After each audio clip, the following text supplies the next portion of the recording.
Thanks for tuning in to more college football bowl talk on the OFN Today as Week 2 of the 2018 bowl season continues tonight with the Frisco Bowl.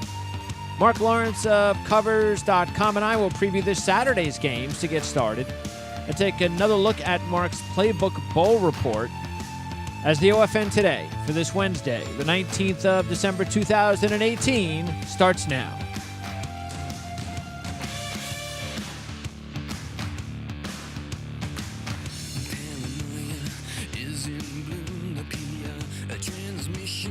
This edition of the OFN Today is brought to you by ourlads.com and Covers.com. Covers.com features live scores, stats, and odds, and is considered the most convenient and entertaining source for sports news and facts, with over 45 million visits a year. All right, we'll have more NFL talk tomorrow with Teddy Savransky, a.k.a. Teddy Covers. That'll be again tomorrow on the OFN Today. Scott Engel will also join me on the OFN Today tomorrow. Our final fantasy segment of the season, championship week this week in fantasy football. So Scott will be with me tomorrow following Ted. So NFL talk tomorrow, first with Ted, then fantasy with Scott. That's on the OFN Today. Of course, also tomorrow we've got our ACC football show with Jerry Radcliffe tomorrow. And Jerry and I will preview, I think we got a handful of games to preview in the ACC for bowl season. Next week, we'll preview the remainder of the games in the ACC as far as bowl season is concerned. And then our College Football Weekly show also tomorrow with Mitch Light of Athlon Sports. And, of course, we'll take a look at some of the key games going on as far as bowl season and everything else to keep an eye on. Recap some of the key games, also update coaching news and so forth. So that's coming up on OFN College Football Weekly tomorrow as well. But let's talk some college football, first of all, with Marc Lawrence. And Marc, so what do you think about what we've seen so far? We had a bunch of games on Saturday. We had the game yesterday. Have we learned anything yet for the bowl season?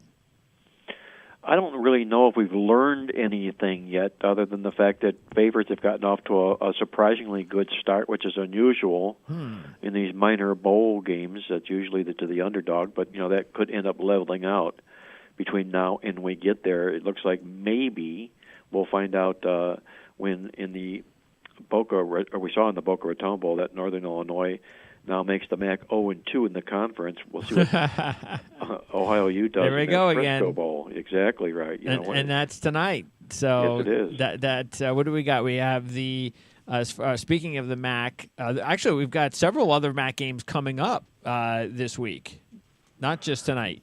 Yeah, we got the Western Michigan is going to be playing in the Idaho Potato Bowl, if you will, on Friday. Then on Saturday, Buffalo is going to take on Troy. Could be a bit of a disappointed Buffalo team in that particular football game. So, yeah, Toledo's also playing on Friday against FIU. Against FIU in the Bahamas Bowl, exactly right. Yeah, and let's see. Now wait, NIU and let's see. So, but both MAC teams were dogs, right? Yes. Okay, so that's Toledo's a favorite, Buffalo's a favorite. So we'll find out if that, and Ohio's a favorite. So we'll find out which of those trends will work. One of them has to work, and one of them has to break. We got the MAC teams or the favorites. So I got to tell you right now, I'm kind of leaning towards the MAC teams continuing to slide. I don't like the MAC teams right now at all. I didn't even like them going into the bowl season, and I certainly don't like them now.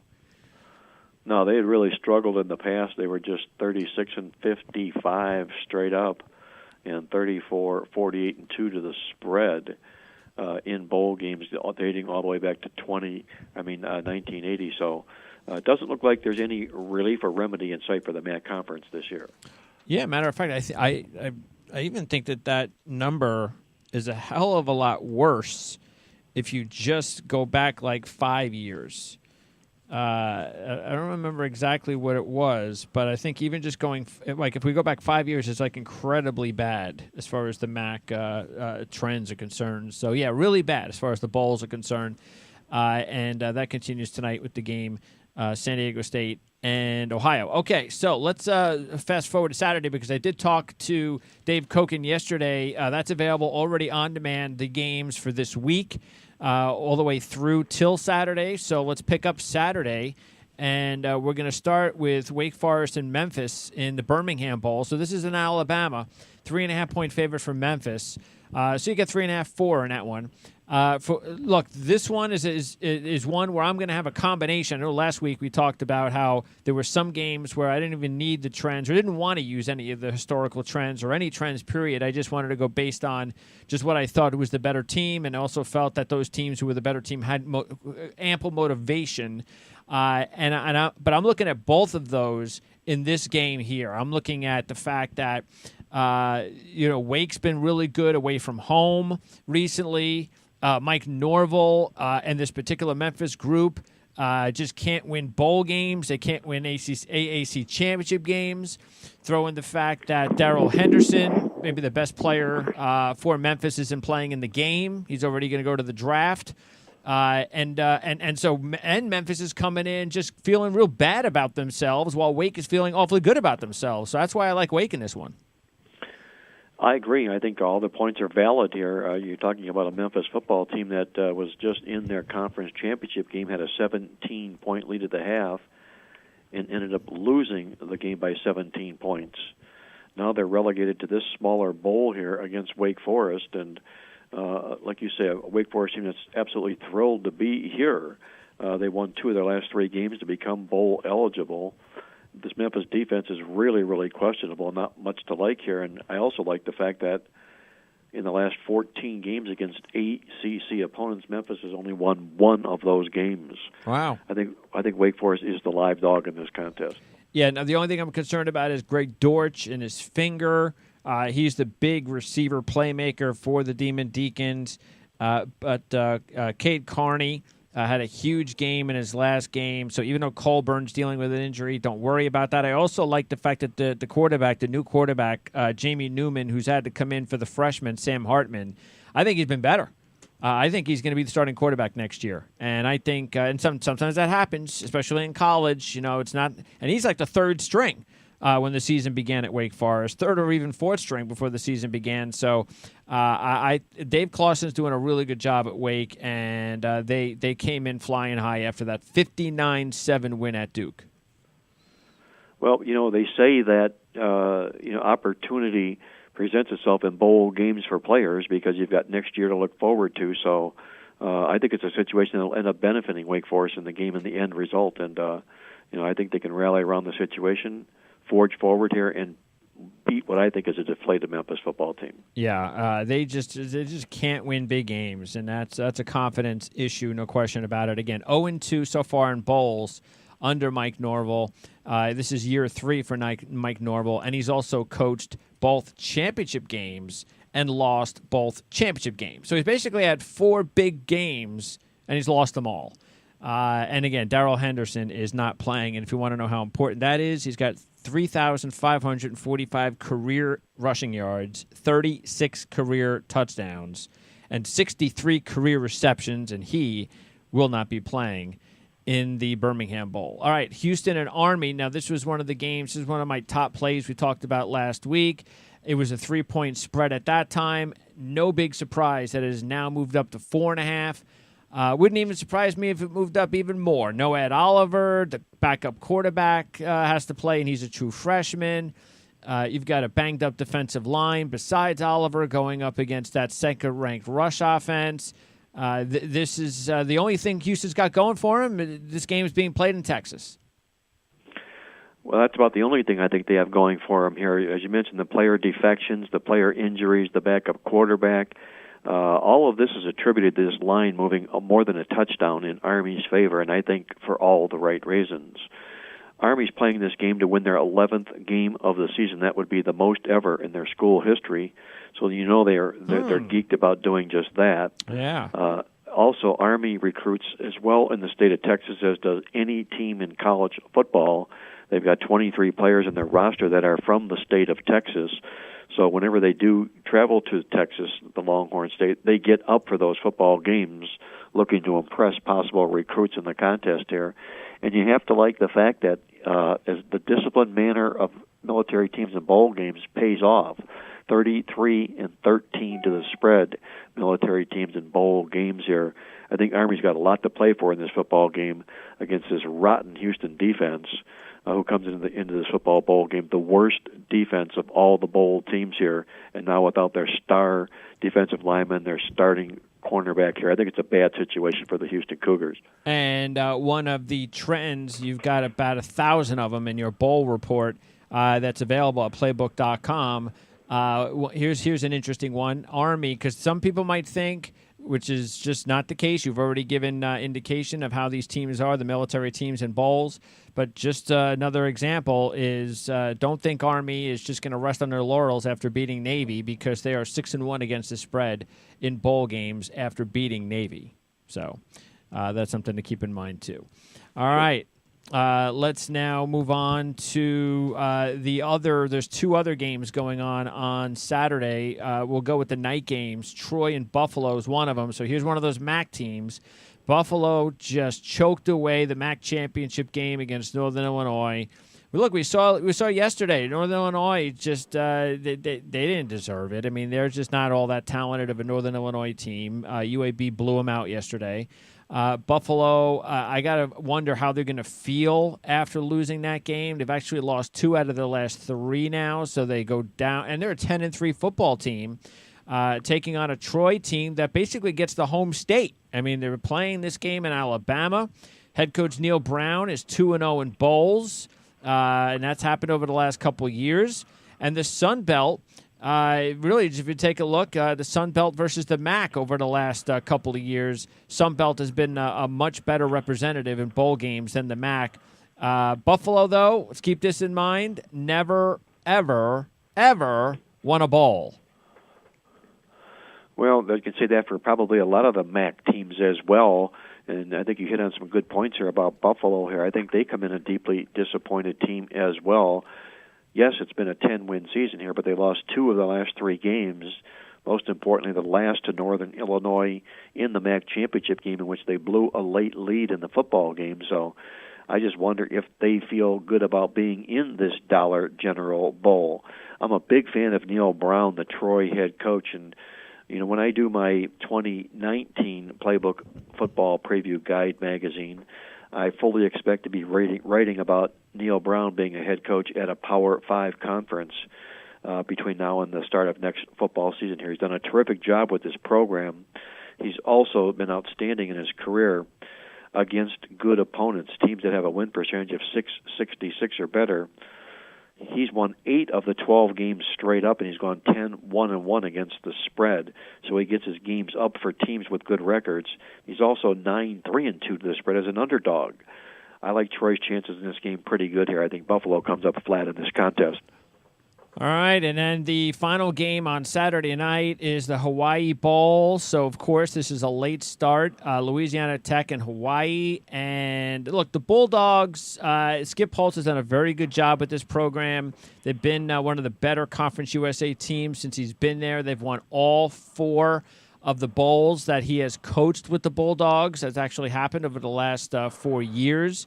And the Bulldogs have won 5 straight bowls overall.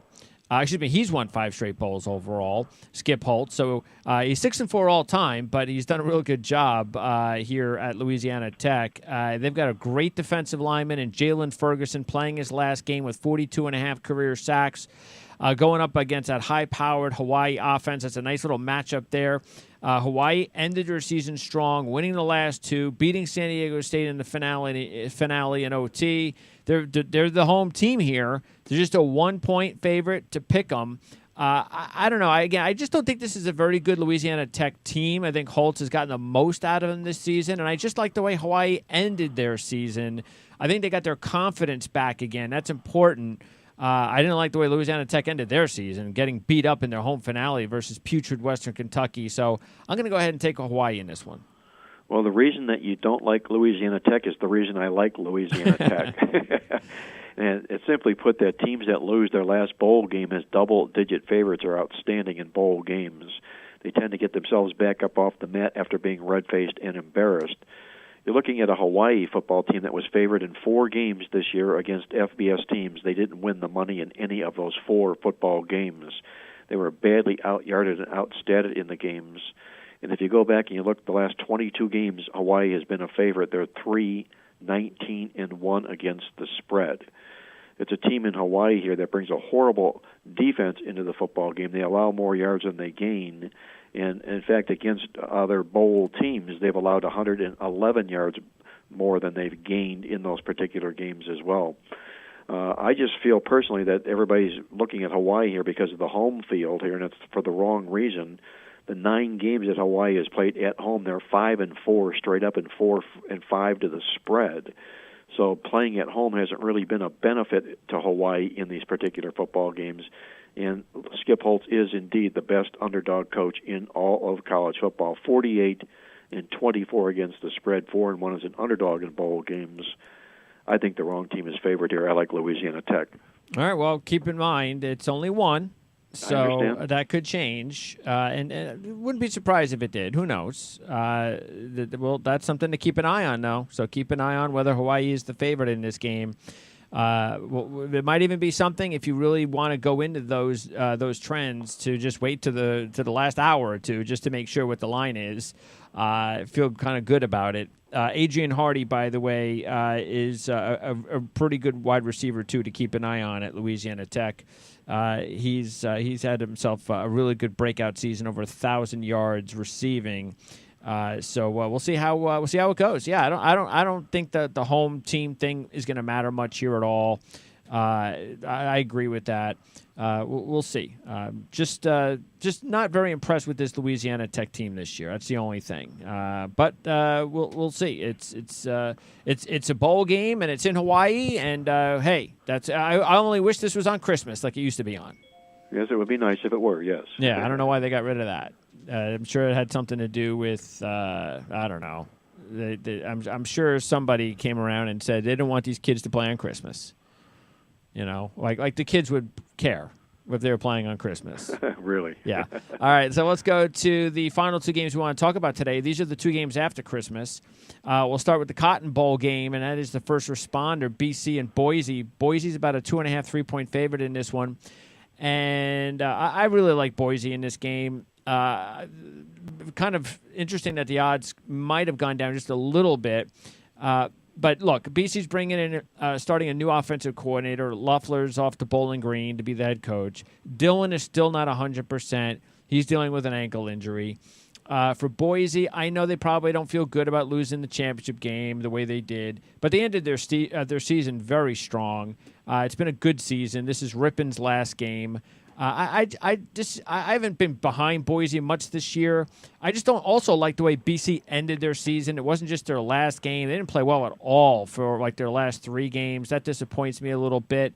If this game would have taken place about 6 weeks ago, I might feel differently. I'll go ahead and take Boise, though. Well, I'm looking at this bowl game here also at a disappointed Boise team that lost to Fresno State on their home field as a favorite in their conference championship game. I understand that, yes, they do have 10 wins in the season here, and they do appear to be the better football team, but this is still a group of 5 team that is favored over a Power 5 conference, and the Power 5 conference team being Boston College, who comes in here on 3 losses in a row. We pointed out in our bowl report that teams who come in on 3 straight-up and point spread losses in a bowl game have done really rather well, 18-12 against the spread in those particular football bowl games.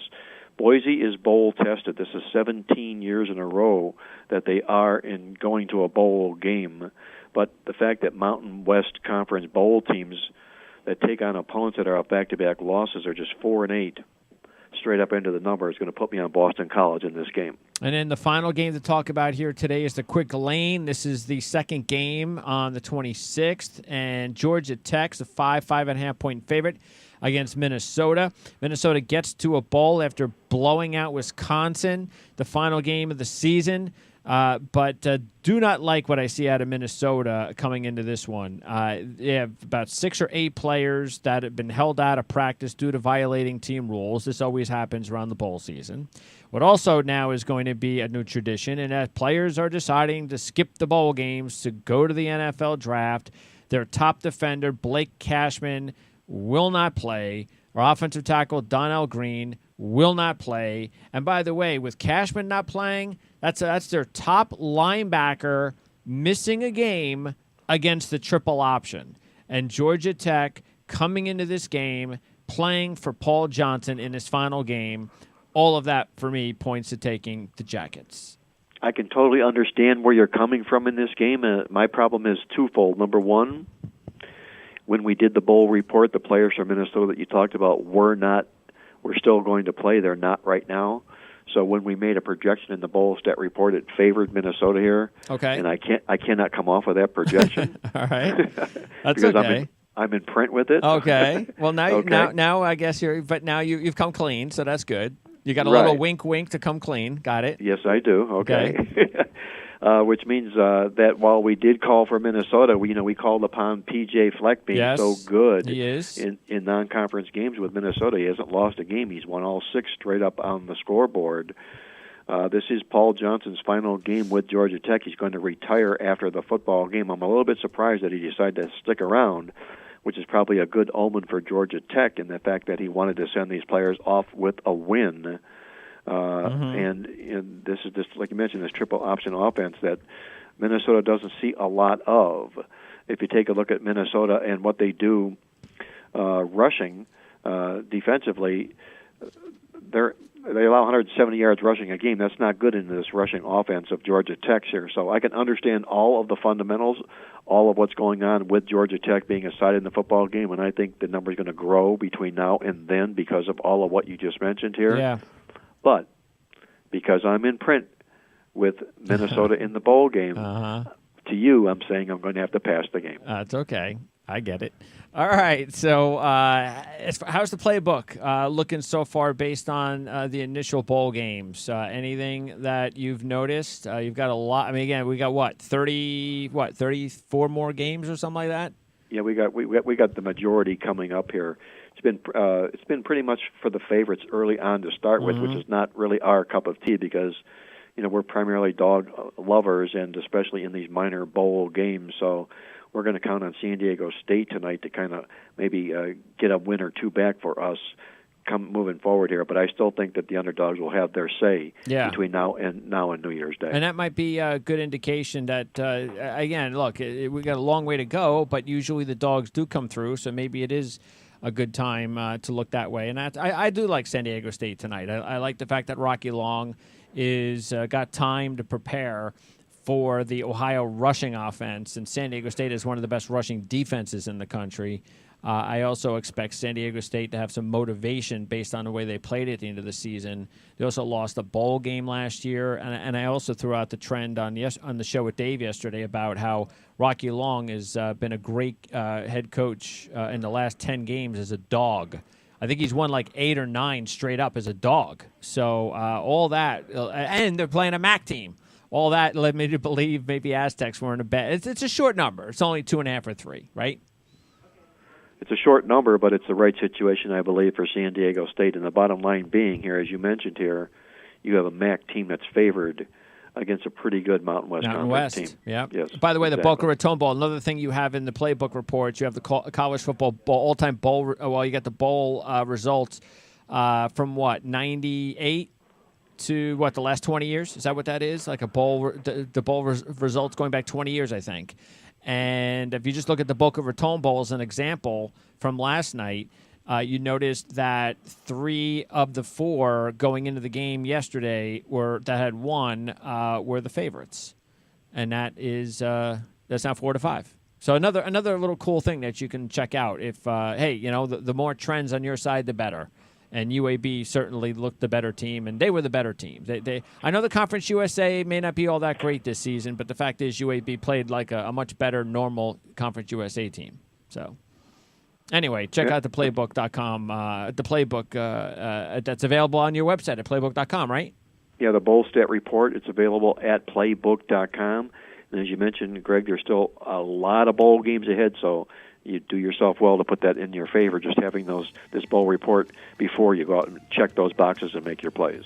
All right, I know you're busy. You've got the Adam Gase Fire Him newsletter coming out, so you've got to get the deadlines coming out, so you got to put that together. I will talk to you after Christmas on, I guess, what is the day after Christmas called? What would you call that? I would call it the day after Christmas. Okay, all right. So I'll talk to you the day after Christmas, Mark. Have a Merry Christmas. I'll talk to you next week. You do the same, Greg. Enjoy the holidays. Merry Christmas to you as well. Excellent. Thank you, Mark. That's Marc Lawrence at playbook.com, but most importantly, covers.com. And, of course, Dave Koken from covers.com joined us yesterday. And Teddy Savransky will join me on Thursday. So, again, we're going to talk NFL tomorrow, though, with Teddy. Keep that in mind. So this was an opportunity between Dave, because, again, we talked about the bowl games leading up until Saturday with Dave yesterday. And Mark's getting us through to the day after Christmas. And for more college football bowl talk, though, remember the ACC show is tomorrow. And also OFN College Football Weeklies tomorrow. So even though the OFN Today will be NFL with Teddy Savransky, we've got 2 shows tomorrow on the Ourlads Football Radio Network that's going to cover a lot of college football. So check that out, and check back with us again next week with Marc Lawrence. So thanks for tuning into the OFN Today on the Ourlads Football Radio Network. For Marc Lawrence, I'm Greg DePalma, and Alpha Mike Foxtrot.